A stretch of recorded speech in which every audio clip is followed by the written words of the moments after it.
বন্ধুদের আজকে আমি দেখিয়ে দেবো কড়াইশুঁটির পুর না করে কি করে কড়াইশুঁটির কচুরি করতে হয়।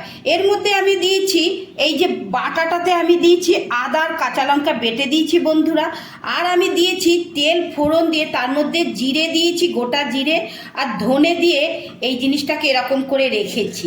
আর এর মধ্যে পরিমাণ মতো দিয়ে দেবো নুন, পরিমাণ মতন আমি নুন দিয়ে দিলাম। নুন দিয়ে আর এবার একটু মিষ্টি দেবো এর মধ্যে। এটাও খুব সুন্দর খেতে লাগবে। আমি একটু মিষ্টি দিয়ে দিলাম যেটুকু দরকার। এটা যে যেরকম খাবে সে দিতে পারে। সে যদি মনে করে যে বেশি মিষ্টি খাবে তাহলে সে বেশি মিষ্টি দিতে পারে। এইটা শুধু আমি জল ছাড়া এটা দিয়েই মাখবো, জল ছাড়া। এই কড়াইশুঁটিটা দিয়ে মাখবো, তার মধ্যে দিয়ে দেবো এরকম সাদা তেল। তাহলে এটা খুব মচমচে হবে। এই যে এটা ময়দাটা শুধু এই দিয়েই আমি মাখবো। আরও ময়দা লাগবে, দেখেছো বন্ধুরা, অনেকটা লাগবে কিন্তু এর মধ্যে ময়দা।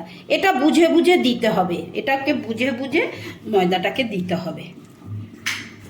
এই দেখো মাখাটা এই রকম হলো, মাখাটা এরকম হলো।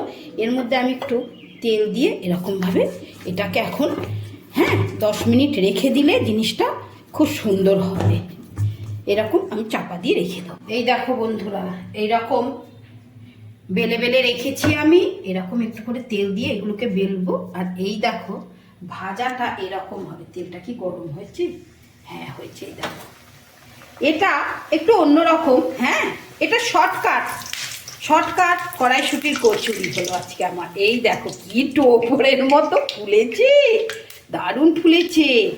একটু ভাজতে হবে ধরে, এরকম একটু চেপে দেবে বন্ধুরা, তাহলে কি হবে, অনেক সময় এই সাইডগুলো কাঁচা কাঁচা থাকে, সেই কাঁচা কাঁচাটা থাকবে না।